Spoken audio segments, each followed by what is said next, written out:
یہ جو دو محبتیں ہیں یہ دو نہیں یہ ایک ہے.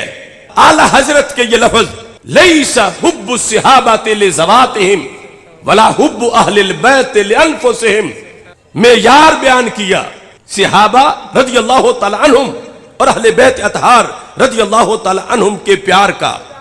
لیس حب الصحابہ لذواتہم اعلی حضرت جن کے نام پر لوگ اپنی سنیت کی شناخت کراتے ہیں تو افسوس ہے کہ اتنے اعتقادی مسئلے پر ان کو چھوڑ کے سائیڈ پہ ہو جائے اور اس وقت یہ ظاہر کریں کہ یہ بس ہمارا اپنا مزاج ہے جو ہم چاہیں وہ کہیں. لیس حب الصحابۃ لذواتہم اعلی حضرت فرماتے ہیں کہ صحابہ کی بڑی شان ہے بڑی شان ہے بڑی شان ہے مگر یہ ان کی ذوات کی وجہ سے نہیں ہے. صحابہ کی ذوات کی وجہ سے نہیں ہے. لیسا کا ترجمہ سب کو آتا ہے. لیسا حب الصحابۃ لذواتہم کہ شریعت نے ان کا پیار لازم کیا ہم پہ مگر وہ پیار ان کی ذوات کی وجہ سے نہیں ہے ان کی پرائیویٹ حیثیت کی وجہ سے نہیں ہے. کس وجہ سے ہے؟ بل حبہم کلہم جمیعا لوصلتہم برسول اللہ صلی اللہ علیہ وسلم کہ سرکار کی نسبت کا فیض ہے سرکار کی وجہ سے ہے.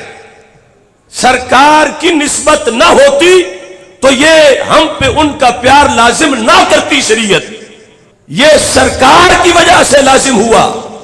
اور ساتھ ہی وَلَا حُبُّ أَهْلِ الْبَيْتِ لِأَنفُسِهِمْ کہ اہل بیت کی محبت ان کے انفس کی وجہ سے نہیں ہے بل حبہم کلہم جمیعا لوصلتہم برسول اللہ صلی اللہ علیہ وسلم. فرمایا تمام اہل بیت اطہار علیہم رضوان کا پیار شریعت نے ہم پر اس لیے فرض کیا کہ وہ ہمارے نبی علیہ السلام کی آل مبارک ہے. اس کا مقصد کیا تھا کہ یہ جو دو محبتیں ہیں یہ دو نہیں یہ ایک ہے. اعلی حضرت یہ ثابت کرنا چاہتے ہیں دو نہیں ایک ہے. کیوں؟ فرمایا جب محبت کا سبب ایک ہے تو محبت بھی ایک ہے.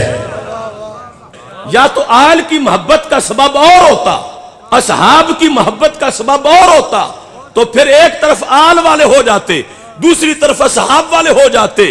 تو سرکار دو عالم صلی اللہ علیہ وسلم کی شریعت نے ان دونوں محبتوں کا سبب ایک بتایا اور وہ ایک کون ہے؟ ذات رسول صلی اللہ علیہ وسلم.